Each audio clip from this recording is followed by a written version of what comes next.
What is the Virtues Campus? The Virtues Campus is a strategy for the church today to take back education from the secular university.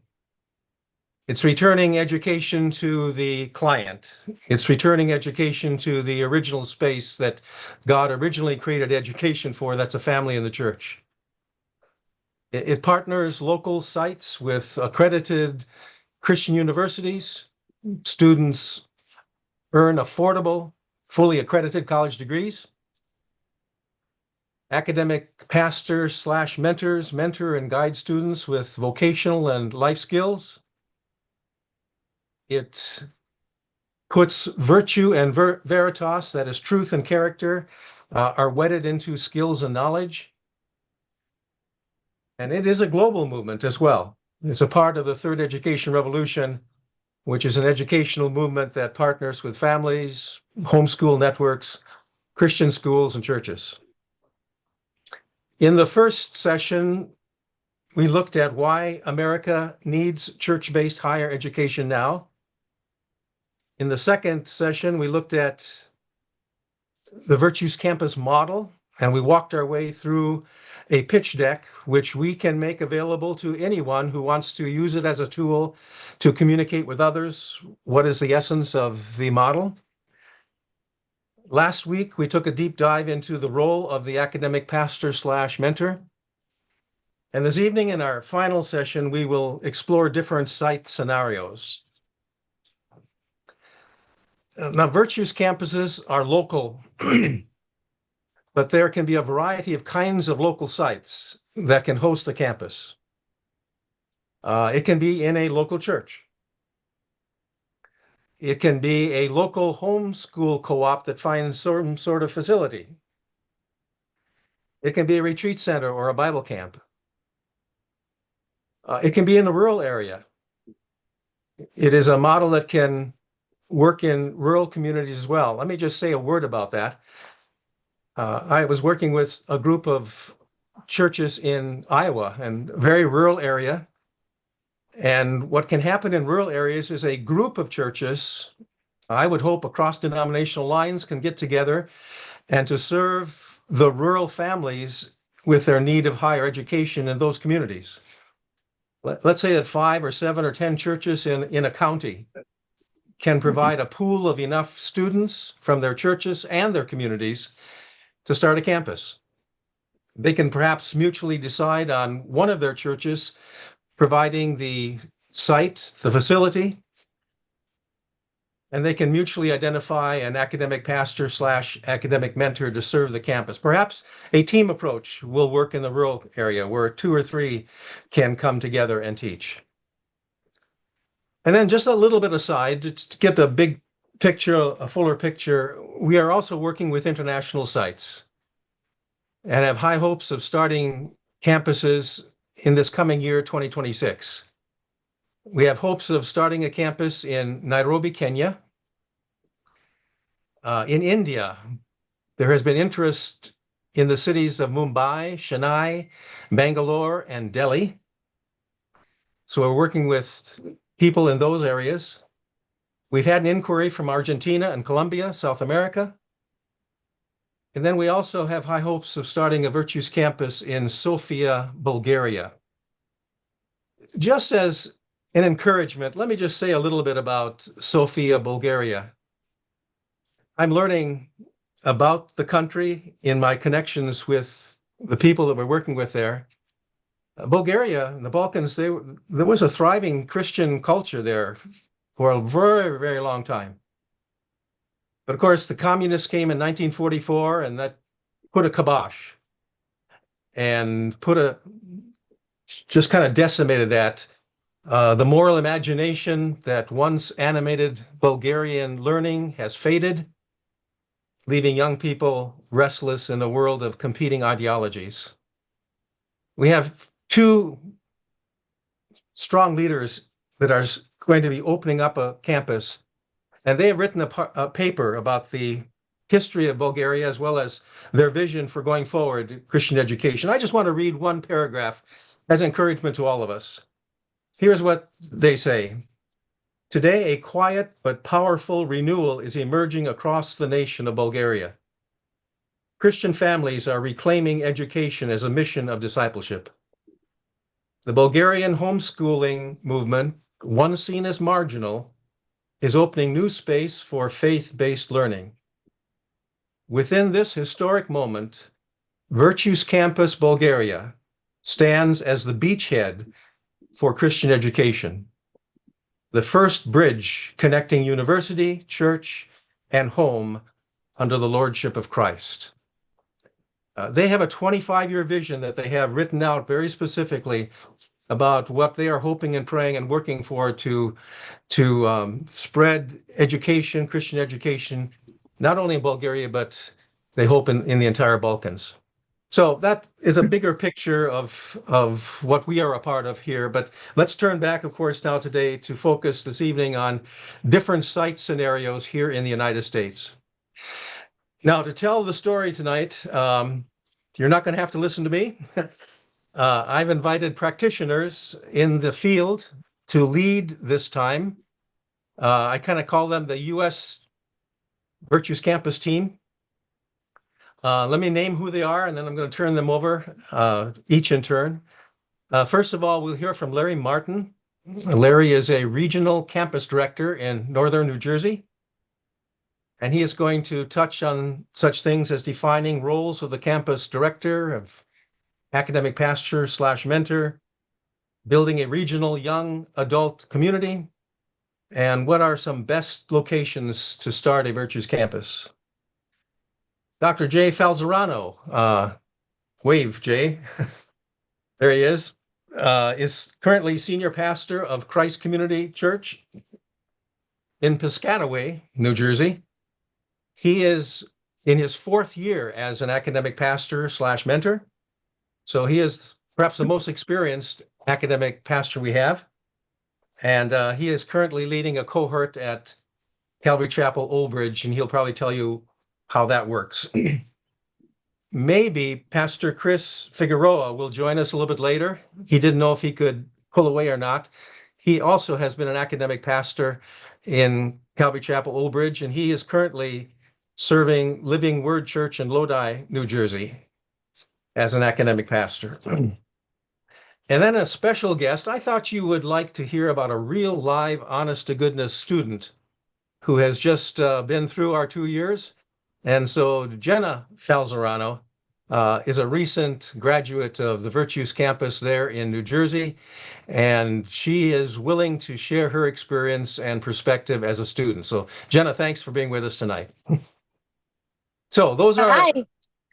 those who will be speaking to us tonight, and that's the path we'll be going on. So Larry has overcome some real technical challenges tonight. He came home and didn't have power and didn't have internet access.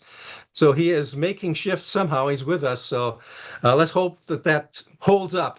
Larry, I'm going to turn it over to you. Okay, great. Yeah, I'm on my cell phone and it's working fine, even though my cell reception at home is not that great, but it's working okay. So hopefully everybody can hear me. So, to talk about locations and structure of how Virtues works in different, or could work in different areas, it can work differently in different places. It doesn't have to be identical. And really, we have to remember, we're turning over the ownership of the education back to God. So, what the building is and where it looks like and all of that really has nothing to do with anything. The headship of the campus is what's most important. And so, we've decided and designed it to have local leadership, which is a piece that is important. So you have a campus director who is sort of more the business side, organizes the space, makes sure everybody's attending classes, payments are made, things like that, hires the academic mentor in conjunction with Virtues Campus HQ, as we would call Minnesota, and adheres to all the agreements and beliefs of Virtues Campus as well, kind of rides herd on that. So, the kind of places that we're looking at and we have arranged for right now in New Jersey, where we're trying to get a regional group of activity going, is a private building that's owned by an individual and being rented, a retreat center, Liebenzel Mission up on Schoolies Mountain, in Long Valley, and then a strong church, which is Millington Baptist Church, which is right on the edge of Basking Ridge, Millington, in northern Somerset County. And those three locations at this point would encompass a pretty good piece of northern New Jersey. So those three hubs, certainly room for probably three more. But we like the idea of kind of starting regionally and then getting strong in an area and then growing from there, as opposed to just, hopscotching across the country. Being strong in one particular area makes a lot of sense. We absolutely want to be close to a Christian community. We want to be in a state where homeschooling is popular and not a big production. In New Jersey, for example, the state government will let homeschoolers do almost anything they want. If they don't, they all show up in Trenton and protest, and they tell them, we're going to do what we want with our kids. And that's very unusual for New Jersey, because New Jersey otherwise has some crazy ideas, but they do not bother homeschoolers. Really, the parents would graduate kids in New Jersey from high school. They need to attest that the student has, completed certain tasks, but it's not very rigorous. It's very interesting. So we'd like to say, I think Pastor Falzron has said this, and certainly Chris Figueroa said it. When you start Virtue's campus, you're no longer going to high school. You're now going to college. You're at a new campus location. You or maybe have made a decision not to be with your old high school friends anymore. You're in 11th and 12th grade, but you're really a freshman and a sophomore in college. So some things have to change. And just to go on a little bit more with location. So we would like to have a strong Christian background or culture to the location. If you can make a building have a culture, I don't know if you can, but it's nice to be part of the community. And we want to be near a lot of 11th to 14th grade students, since we will accept students of those ages, either as dual enrollment students in 11th and 12th grade, or just as regular first and second year college students. We also would be able to accept those. And that's a great group. Some kids do want to finish high school with their friends, so that's fine. And we can take them after that and start them with Virtues. Still with all the same benefits, which is great. Just slightly more expensive, since we don't get the dual enrollment discount that we get if they're still not graduated from high school. So facility wise, we only meet 2 or 3 days a week for the in-person classes with the academic mentor. So that's not too rigorous, and that's not going to be a big burden on anybody's building. So if we're talking about a church, you need enough space for 10 or 20 students for 2 or 3 sessions, approximately 3 hours apiece, for the students to come in. It would be nice if there were some other amenities, like some areas to sit and chat and to socialize a little bit, but not necessarily. That's not necessary. So Liebenzell Mission, where we're going to hope to open in the fall of 2026, has 150 acres and swimming pools and meeting rooms and overnight accommodations. I mean, that's the kind of a place where we are thinking too, in terms of doing something regionally for the students, where we might have multiple locations, within a couple of years, 5 or 6 locations, and then have a retreat at Liebenzell, which is one of our campus locations. So having a mix of facilities is kind of nice too. So I've also told all of our facilities, if we have students, we want to encourage them to take part in whatever's happening at that location. So if it's a church and they have a work day, or they have some youth activities, we'd like them to get involved with that. And we think that's really important, to be part of that community. And that's a big reason why we don't want to send our college kids off to XYZ college 5 states away, because we're trying to keep them connected to their family and their own home church, and then their good friends from youth group, and to keep them a little more grounded a little bit longer, so we don't throw them out to some of the schools that are out there that may not have a good influence on them. So I don't know if I can't cover campus director completely, but that's kind of your nuts and bolts person. Is going to oversee the academic mentor, is going to make arrangements for facilities, is going to be kind of the planner, the finance side, marketing the locations to attract students is a big, huge part of that.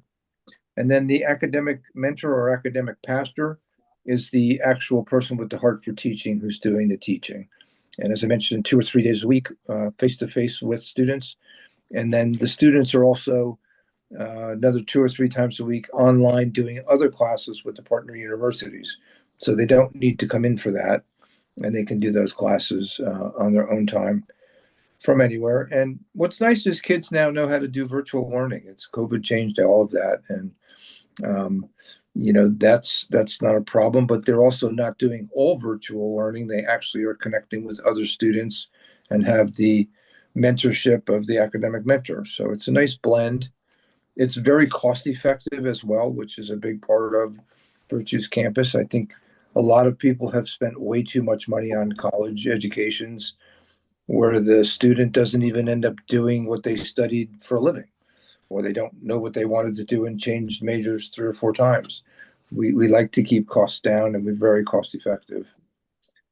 I think that's real important. And having sent 4 through college, I can tell you it's really important. So saving money is important. And then just really to kind of expand a little bit on this regional young adult community. I talk to a lot of pastors, and they feel like they lose these young people that they've nurtured all through youth group and, all the way from the beginning of time when they were in the little nursery school and Sunday schools, and then they grow up and they become teenagers, and then poof, they're gone. So they're just nowhere to be found. And oftentimes they never return, either because they move, they get married, they do something, or they just stop going to church, which is the worst case scenario. That happens a lot. And we found that pastors really feel kind of, they don't have enough tools to deal with this situation in terms of staying attached to those kids whose home base is their church. And parents sometimes feel the same way too, in that the kids kind of detach a little too much. They should detach and become adults, but they detach too much and then sometimes can fall away. So we see the need to create a youth community. And this is going to be 11th to even a couple years into college age community where we can do things together. We can have a retreat at Liebenzoll Mission. We can go bowling at a central location and get these kids together because at that age they want to socialize. I mean, I can remember they want to be around other kids their age. They want to meet other people. They don't want to just be with 10 or 20 other people. They're used to being perhaps in a large school. So we can do that. We can go to Christian concerts together. We can do a number of activities, which really just takes some leadership and organization, and try to bond these kids into the larger organization of Virtue's campus of Northern New Jersey or Virtue's campus of Central New Jersey. And there's no reason why we can't do that. And it will also, will help us to reach to new students as well, which is important that we're involved, that we're having a good time as a community. The kids are doing well in school, and that they've got a whole package there. So, it is hard to emulate this big sprawling college campus experience that some kids want to have, but we can give them an excellent experience. And I think that that's more important than just fancy facilities. So.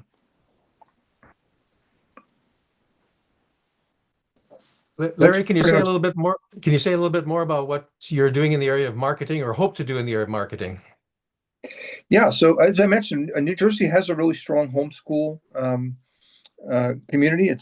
There's a lot of different groups, and there are also a lot of different shows. So, come late winter, early spring, everybody's going to decide what they want to do for the fall, and so they go to homeschool shows. The homeschool associations get more active meeting. So we're going to do the rounds. We're also going to do a few college fairs so that we can present ourselves as a college option. We may run into some students that it's a little too late for them. They've passed 11th grade, but that's okay.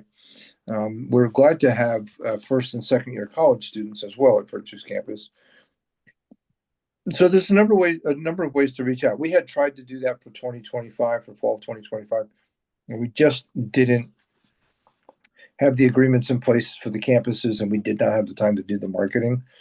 But we think once we tap into the community that it's just right there. We can talk to the folks.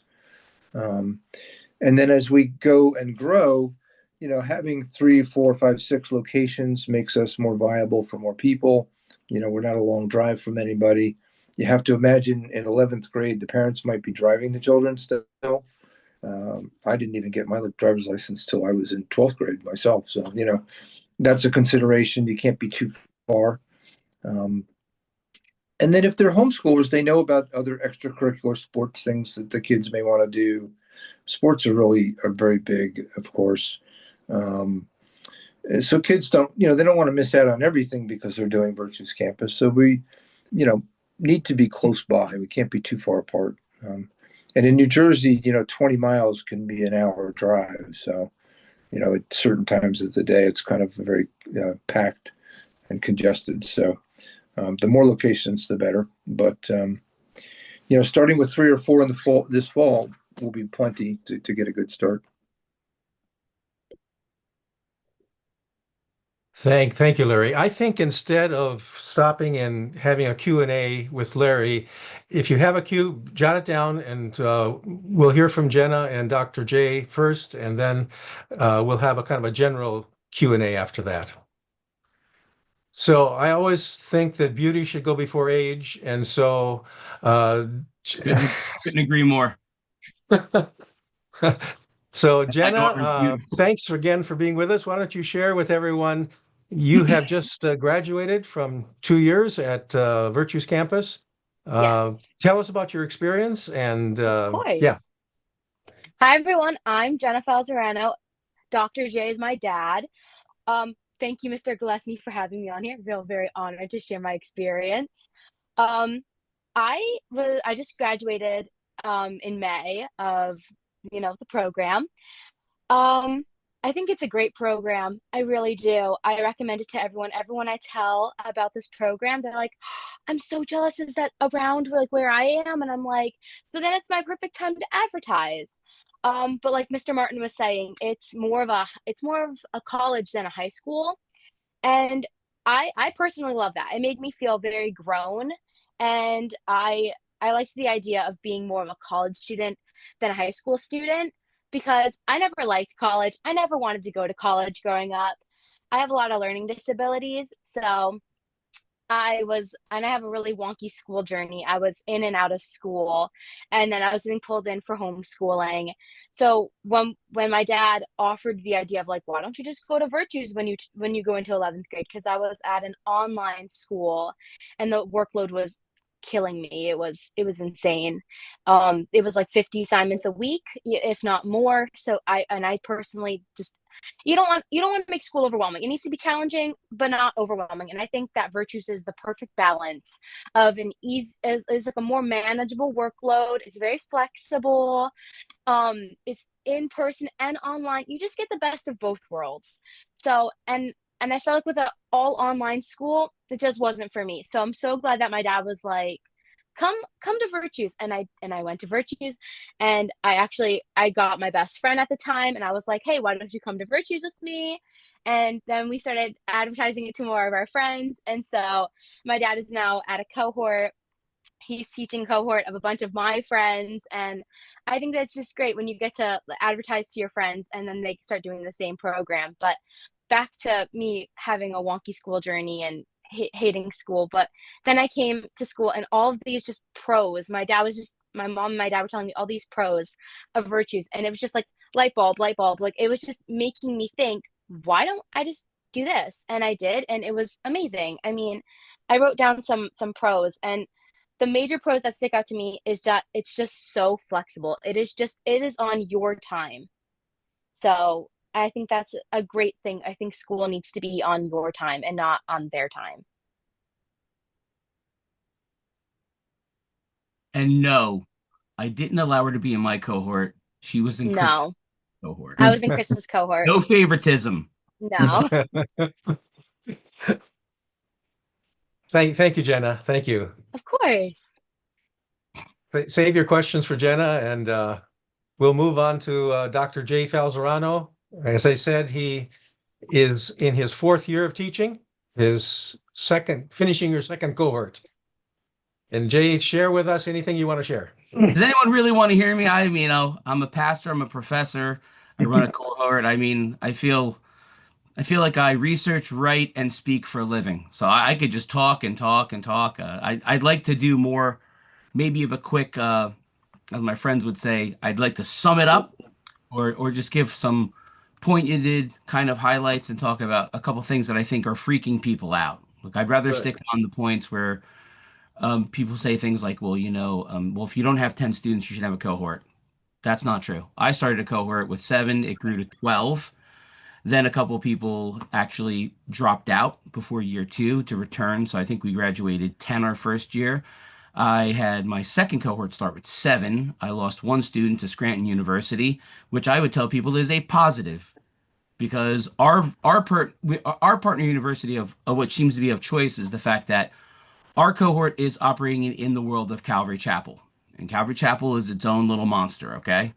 I know it's funny because I'm a Reformed guy in a Calvary church. I cut my teeth on Lutheran theology. Everyone thinks I'm a Lutheran. And I said, they just didn't want me. I was even too rebellious for them. So I went to Calvary Chapel instead. Ironically, now, by God's sovereign grace, I'm pastoring the church I grew up in and met my wife in. I'm back to pastoring Christ Community, which is a Bible Fellowship Church of Pennsylvania, which is a august Reformed denomination out here in the Northeast. So I tell people if you don't know God isn't the funniest being and has the greatest sense of humor, you probably never read the New Testament. If you can't see those different things, I mean, Jesus is hysterical. I want to write a book called Hysterical Jesus. None of my friends will write it with me, so someday I have to write it by myself. But you've got his early followers running up and Nathaniel is told we found the Messiah, and he's from Nazareth.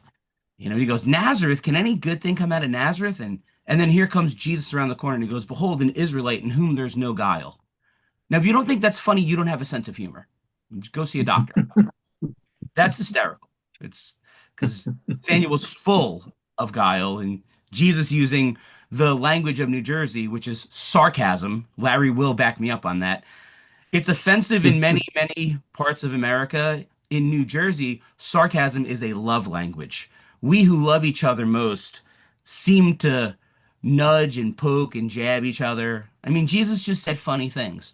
No one lights a lamp and slides it under a bed. You want to know why? Because your bed will catch on fire. I mean, there's just a lot of funny stuff out there. So I incorporate a lot of different humor because I think God has the best sense of humor. We partner mostly with Calvary Chapel University, which is a fully accredited online university that operates out of Sun City, Arizona. Now, it's a TRACS accredited school, which, if you know anything about accreditation in America, you would find yourself having 2 standards. Don't look for a bronze medal; it doesn't exist. You got your gold standard, which is your regionally accredited schools, and you've got your national accreditation, which is more like the silver medal. What national schools do that regional usually don't is allow foreign national students, allow students to study in any of the lower 48 and also include Hawaii and Alaska and Puerto Rico and a lot of other places because their accreditation is national. Which would be more like international. Regional accreditation is usually locked into a region. There are a few regional schools that break that mold. There are not many. They'll tell you flat out. They really want your students at their college. Some of them don't even have good, fully functioning online programs, whereas CCU, where I've been teaching at since 2012, and ironically, being a longtime professor there, when they offered me a chance to do a doctorate of education on top of the PhD I already had, I thought, why not? I like school. So it's a really great school, and what I like about it is it fits the virtue model probably 10 times better than a lot of other schools does. Um, Most of the professors now teaching, not all of them, I would say most of the professors at CCU either have been or are currently in a pastoral position. We have a ton of pastors or those who have been pastors and are now retired but still doing some communicating and teaching. We offer associates, bachelor's, master's, and doctoral degrees. We have a College of Education. We have a College of Biblical Studies. So you can do your DMin in the Biblical Studies, or you could do your Doctorate of Education in the College of Education. And what's really great is they'll allow you to do your Associates of Biblical Studies, and then they will allow you to take that 60 credit degree and roll it into the Bachelor's of Biblical Studies if you so choose at a 50% discount. I think discounts are nice. My daughter's getting a great one, although she decided she probably liked to teach. So she's doing her Bachelor's in Christian Education.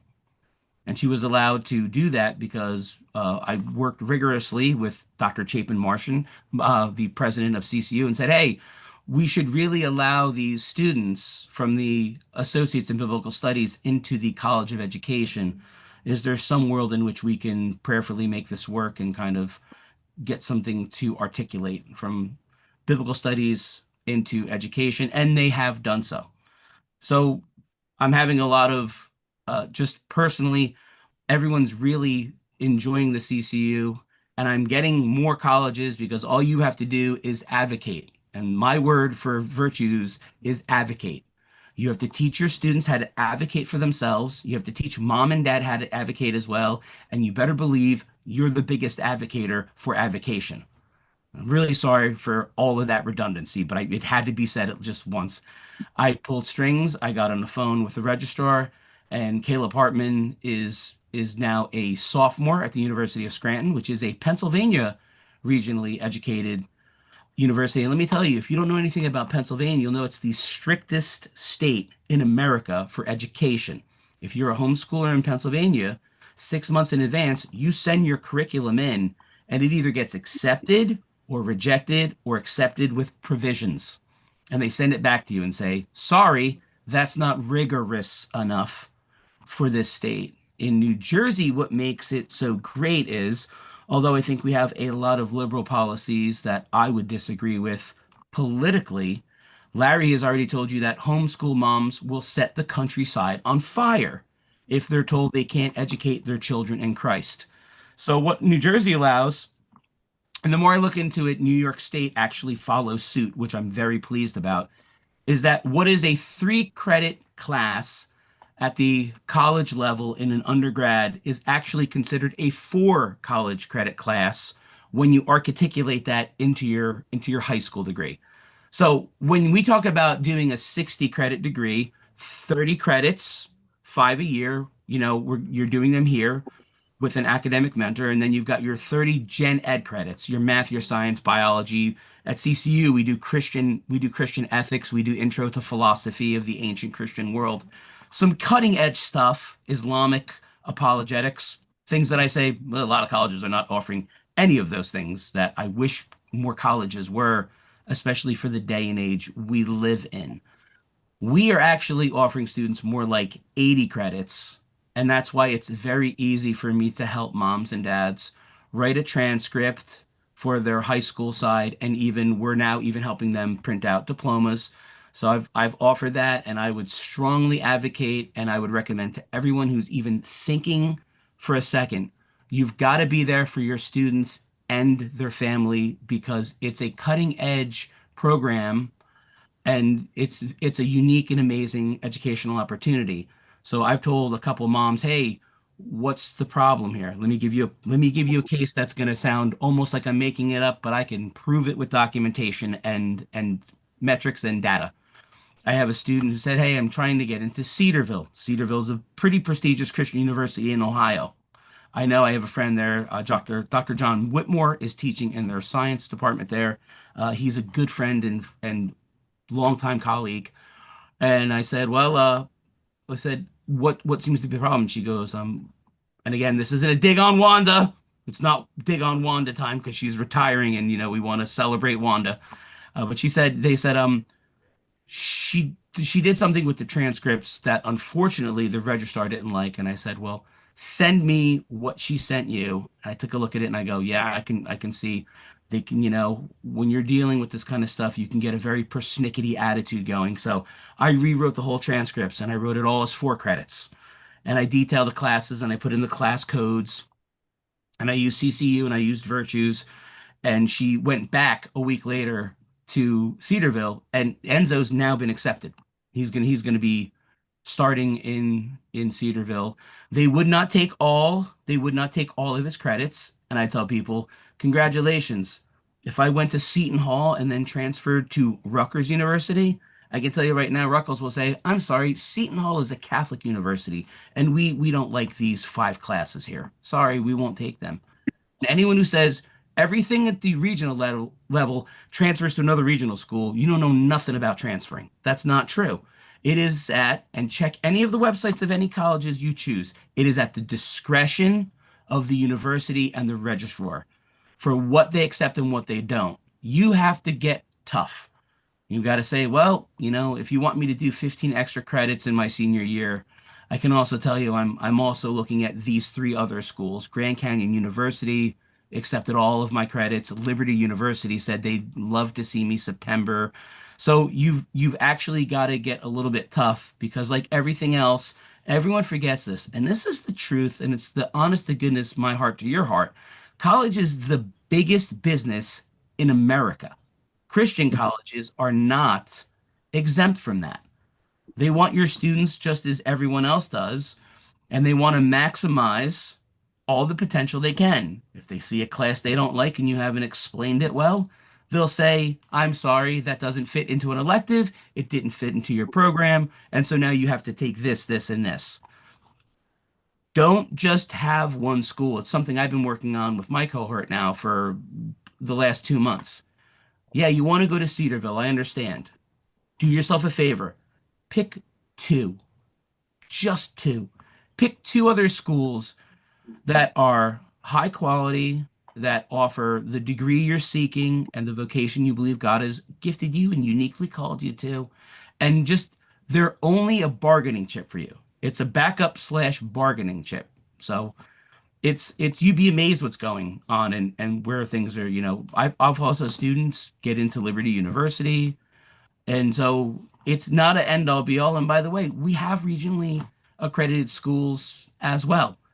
Now, I can tell you the difference between them. CCU is an interactive online education where there are Zoom meetings, face-to-face opportunity via distance, of course, with a screen.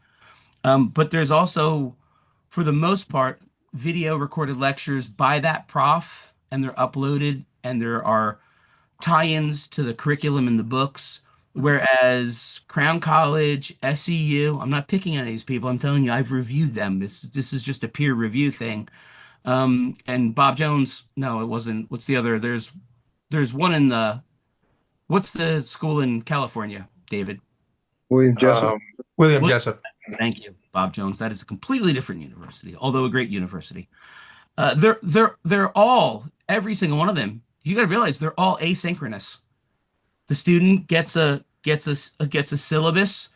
It's a Q term 16 week. Here you go. You've got 15 assignments. You've got 8 major projects. You've got 2 research papers. Good luck.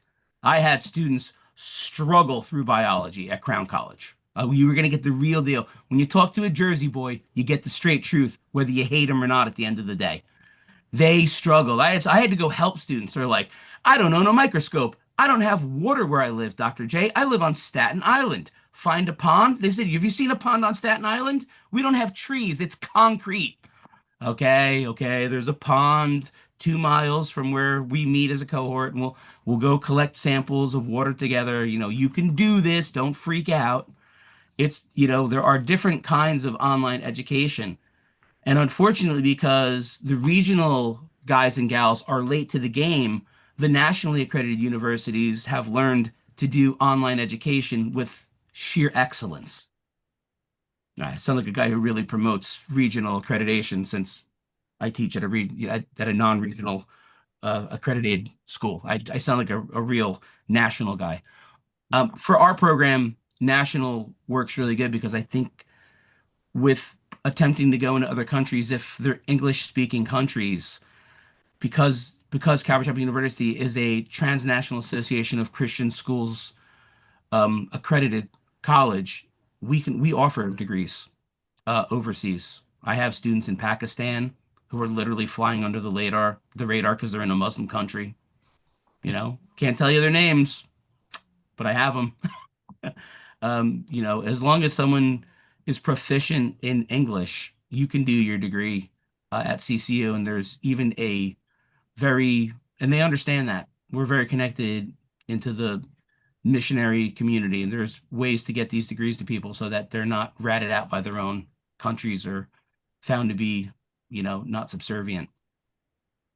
So, couple things to wrap up that I think you should pray towards and shoot for, which I think is a really neat opportunity. How I've modified the system because I'm no longer on staff at Calvary Chapel University, at Calvary Chapel Old Bridge. I was there for 11 years. I pastored for 13 years in the city of New Brunswick, right on top of Rutgers University. So for me, it's very integrated. I've done a lot of college ministry. I worked with Campus Crusade for Christ for years, Navigators, Indian Chinese Fellowship, the Chinese Christian Fellowship. So I love college students, yeah, even though I'm no longer in that age bracket. I've perpetually loved that college student age. I'm really busy now that I'm pastoring a church again in Piscataway. So what I've done is I've modified the program, and in having done so, I think that this is to the glory of God going to help someone out. That Friday, that every other Friday, is not a good option, and I'll tell you why it's not a good option for a strong reason. A lot of our students actually are working part-time, and I've had two students in my first cohort, the graduating class of 2023, they were working full-time jobs, coming into school in the morning and then going and working 7, 8, 9-hour shifts. Taking that Friday, which is an every other Friday, I'm roughing it, but it's very close. That every other Friday easily swings into an every other Monday where you shift and you have a 4-hour day instead of a 3-hour day. You want to find a nice, fall day or a spring day. I think you should, do your hands-on life skill first and then do your academics stacked on after that. And then your Wednesday would be a normal 3-period day. So I think that's something to kind of stay open to, that, you don't have to. And one thing that became difficult just with students is they would say is, Friday, I'm trying to catch up and I'm trying to make sure that all of my partner university work is done. So it actually does cut into my schedule to, come to Old Bridge. Some of my students were driving 20, 22, 24 minutes.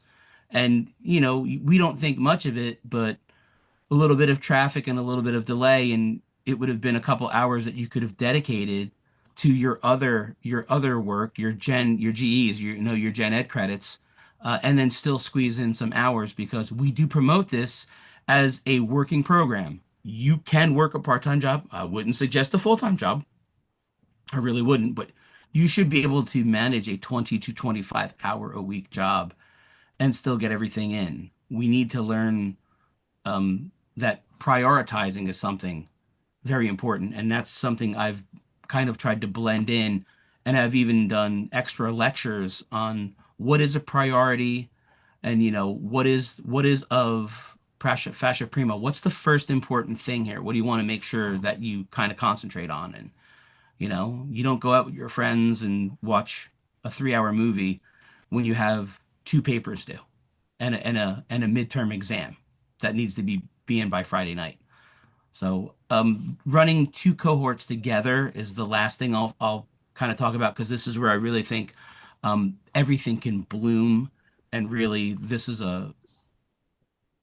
again, it's a derivation, because there is a way where you can be the same academic pastor and just shift each year by adding on an additional class.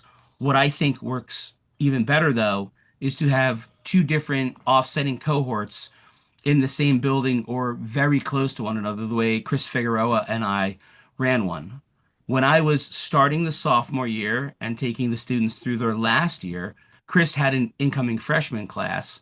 And what we did was we melded in many times where one Friday, Chris would do something amazing. He's a Muay Thai expert, former Marine, even decorated, fought for our country. Love Chris. He's a great and indie, really, really wonderful brother. He did 3 weeks of self-defense, and I mean like at the end of it, the kids were pretty. They had picked up a skill that they wouldn't have picked anywhere else instead of they joining a dojo. He was doing really long stuff. I mean, my daughter got a kick out of that. You can see her light back up. You want to talk about I Pastor loved Chris's? that. Yeah, Sure. let's hear Yeah, it. he would give us so many tips. I remember he would tell us to partner up. We would use because he had fake weapons for us, like fake guns, fake tasers, fake knives, No real all knife. No fake real knife. stuff. It was fake. No real stuff, I promise. All fake stuff, very safe. And we would learn how to use it if we were in really scary, dangerous situations and how to have self-defense. And sometimes we would have to be like on the floor and our partner would have to like come over and like we'd have to defend ourselves and like use the fake knife. And he told us the triangle method. So it was awesome learning those things as someone who like really likes to be aware of her surroundings and like be like, oh, what if the what ifs of the world, like what if something were that like that to happen, what would you do? Probably die. Unfortunately, but like those are scary. That's a scary thing to think about. Like, what if I ran into a man who was trying on in the streets?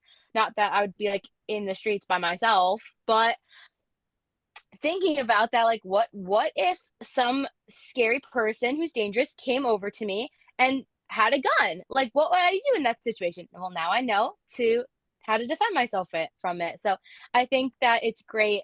The Fridays, I didn't even get to touch up on that. I forgot about Fridays. Fridays were awesome. And we learned how to change tires or how to take things out of tires, right, Dad? I remember that. How to That was plug a fun. tire. How to plug a tire. I remember that was awesome. I loved that assignment. I thought I that was love so much I love fun. drilling 7 screws into a good tire and went, uh-oh, now what? Everyone's That eyes was got fun. really big. Oh, what did you do? I ruined it on purpose so we can learn how to make it better. You Chris know, also taught you guys how to cook. yes, Yeah, we did a cooking yes. session at his We went father-in-law's house to that was Well, stellar. Like what they're talking about is the life skills section of the Virtues Campus education. So, oh my gosh, um, that was awesome. I so did all the very, very mechanical. creative things. Being a former mechanic before going to seminary, all that stuff's still in my background. I still have an associate's in construction management, so it's basically a low-ranking associate's in basically engineering.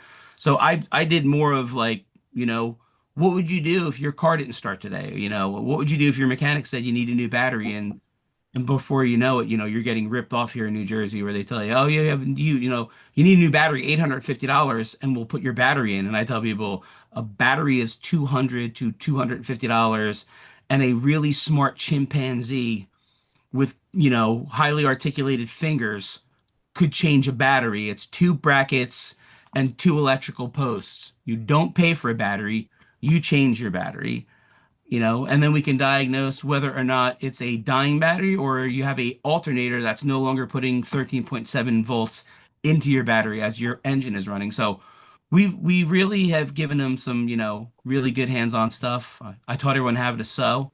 I know it sounds silly. Hmm. I like to sew. All right. Call me a Touch up sister. on Okay with it. I like to past sew. Pastor Chris had us go to his in-laws' house, and we all it was a small group of us. A lot of people didn't end up coming because I don't think the weather was the best. Wasn't the And best. but No. it wasn't the best weather. It was pretty rainy, and it was a little bit of a far drive. But a couple of us came out, and he taught us how to cook. And Pastor Chris is a great cook, by the way. He was making us coffee. He was making us steak, pork, chicken. We had pies. He made the pies too. Like he made everything from scratch, and oh my goodness, it was amazing. But he was just teaching us like you don't need to be overly fancy with your seasonings. Just a little salt, pepper, and a nice little bit of like rub on the steak, you're good. That's it. You don't need to make anything extravagant. And it just felt like a great time to fellowship and to learn. It was great. Because he taught you it's Well, all that's about what? It's all about preparation.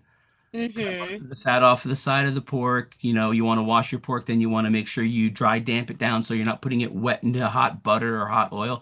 Yeah, it's all things that you're going to remember because we did it collectively together. Mhm. Everyone got a chance on the grill. And then I'm telling you, we ate like absolute slobs. Yeah, Mhm. that was phenomenal. Well, Jay, thanks. Let's pause here and let's just kind of open it up to Q&A for Larry or Jay or Jenna. There's a couple questions up in the queue, David, if you haven't seen them. I have not seen them. Just I'm not good at looking at the Can chat. someone talk Yeah. about the matter of quality control between campuses? Also, the issue of accreditation. Can students who graduate be able to transfer credits to another campus in New Jersey or elsewhere? What are the students' costs associated with Virtue's campus? That's it. I believe it was Gene who put it up. If Gene is still with us somewhere. He You seems want to like respond to that, Jay? Yeah, I mean, again, I think I prayerfully touched enough on that. Yeah. Yeah. And in all honesty, listen, I'm just gonna cut straight. If your student has, 185 IQ and they're gonna get into a full ride at Harvard, we're not your school. We'll pray for you. Go for it. That's amazing. This is definitely a unique program that allows students to come in and do things that other schools don't even have, assessment tools they don't have. Career Direct. It's a couple $100s if you just want to go buy Career Direct and do it.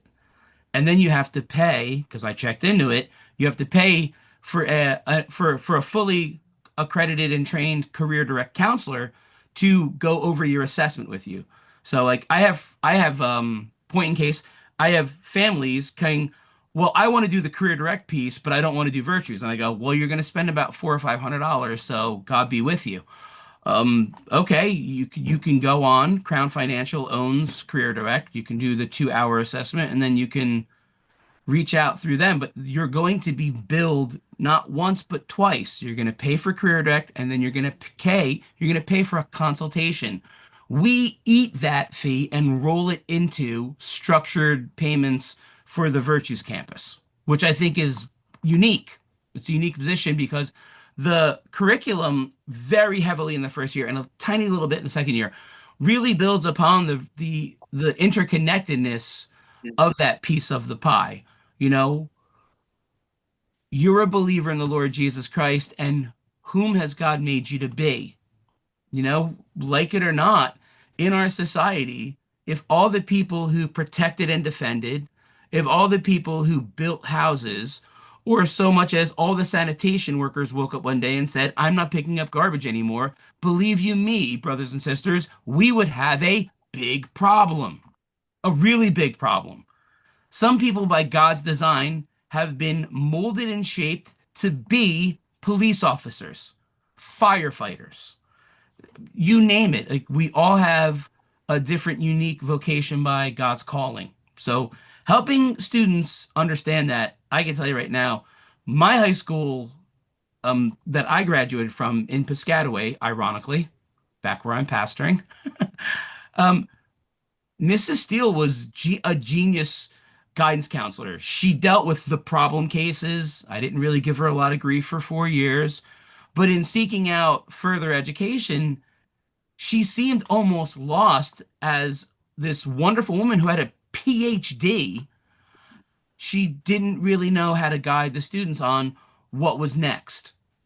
I mean, and I know that this is a growing concern because when you're 17/18 on that cusp, if someone hasn't purposely poured into you and helped you kind of start really thinking these things through, you start saying things like, I want to go and I want to make a lot of money like my daddy. My daddy's an engineer.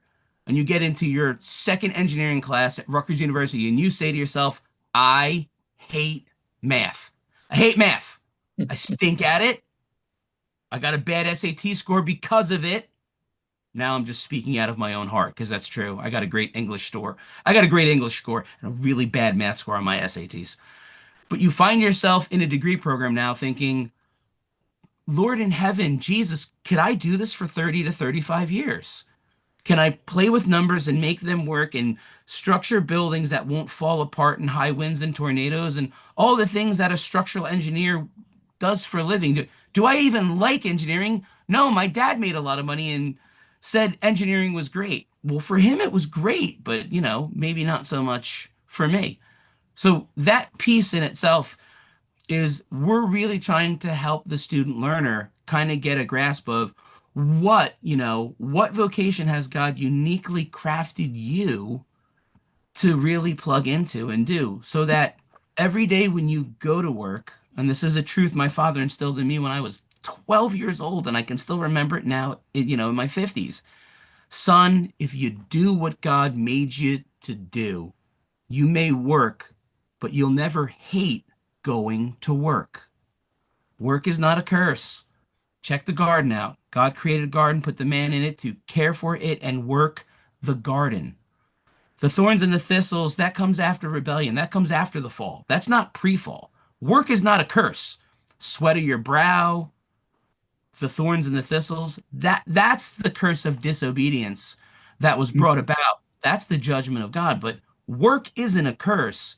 And I've had more fun getting students to realize that this is vocation by design. God has designed us to do something and plug into our society and be an active Christian as well as an active citizen. Thanks, Jay. Another question or comment. One thing I don't think that we mentioned was that, of course, a student can continue on with the academic part of their original choice. So they can continue on just even online, do it locally, or go to that school if they so choose. And of course, they would lose no credits that way. Yeah. Well, three of our former graduates did that. Michael Elasmar is finishing his bachelor's in biblical studies, and he's already talked to Liberty University. He's also talked to a couple other, seminaries, and they've all said the same thing. Oh, it's a track school. You can come do your MDiv here. Yeah. Well, Yeah. that's a beautiful thing to know that.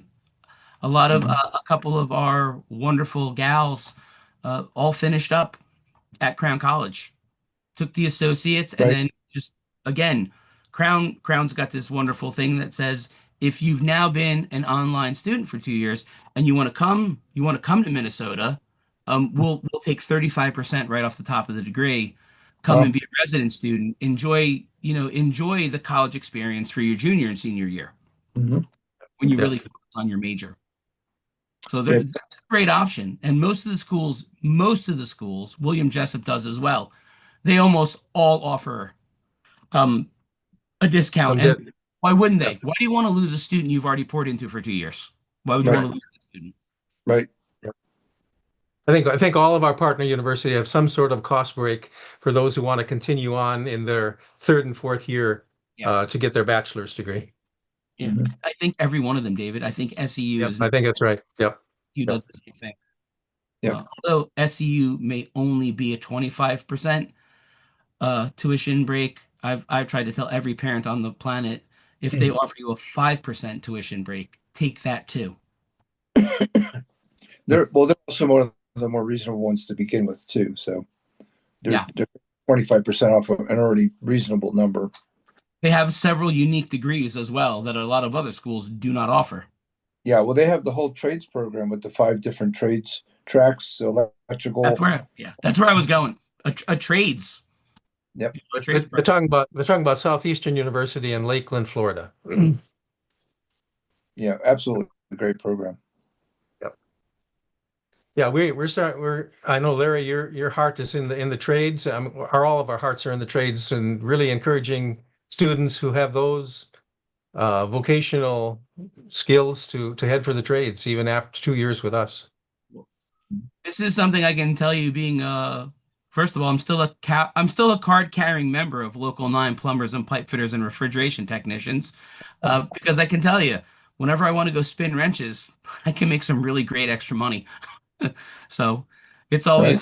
it's my tent making a la Paul style. If pastoral ministry gets tough, I pay my dues because $25 a month isn't a lot to stay in a very high quality United Association union. They're now actually saying a lot of different things for the future because the trades have now so been very affected by technology and not like AI. Everyone's thinking, look, technical skills are technical skills. Robots aren't going to start building houses for us anytime soon. People are going to build houses. But because of things are advancing and there's more technological sides, computer-driven systems, Mhm. smart intelligent process thermostats, that's all part of the HVAC engineering world, is that the thermostats now have an intuitive built-in program that they learn the program and the characteristics of everyone working in the building, and they have an internal algorithm where they will adjust before you do. And people walk around and go, wow, the building just always feels great. And it's like, yeah, the building knows what you do all day long because the program is recording and it's making an algorithm. So the United Association is actually talking about the fact of you may actually need an associate's in some kind of field before you will actually be able to become a journeyman and enter into the UA at some point. And they've been talking about that for a very long time. And in all honesty, here at the Edward Gem Training Center, they actually offer you the ability to convert your 5 years of apprenticeship learning at the school with Washtenaw Community College in Wisconsin to walk away with an associate's in construction management, which in New Jersey is about 95 to $105,000 a year. I mean, it sounds funny that you can take an associate's degree, walk on to Merck, and every person scanning into that construction site is calling you boss. You will run that site. Yeah. You'll run it. You'll have your own little trailer, and everyone will come in and say, "Oh, Mr. Gillespie, could we run this pipe on this side? I don't know. I'm busy. Come back later." No. That's New Jersey. That's actually what someone would say. And then the next guy who comes in with a donut and a coffee, that guy's gonna work today. I'm not saying that we're, La Familia mobbed up kind of state, but we kind of are a little bit. Yeah, but that's a good I'm- career, and it's not going to be replaced by AI anytime soon. And No. it's an awful lot of young people who really don't want to sit in an office and punch a keyboard all day. Um, if you had told me I was going to do that when I was 18, I would have laughed at you. But that's what I do. Listen, Larry, your toilet doesn't flush. A Yep, robot's not coming to the house with a plunger. that is correct. A Yep, human being showing up with a snake. yep, yep. Listen, I'm conscious of the time. We've gone about an hour. I'm willing to go on, but are there any other questions or comments that before we close out the session? Yeah, I would just say I make myself really available. My email's really, really tough. It's jason@christcommunitynj.com. That's my personal one. If you have to try and spell my name for my virtues one, that's Falzerano is super easy to misspell.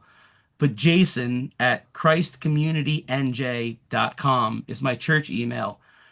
I'm willing to help anyone work through any future problems. Like I said, I've designed a ton of PowerPoint and curriculum that is open to every academic mentor and anyone who needs it. We've got wonderful things today called technology. If there's 50 gigabytes that won't transfer over to you, I'll take your address and I'll put it on SSD and I'll just mail it to you, and then you can have it. Thanks, Jan. I know that Larry is willing to share his expertise in marketing and what it means to be a regional campus director. You see Linda Falzerano there. Tomorrow she becomes full-time, well, a part-time, full-time assistant of mine On Reformation Day.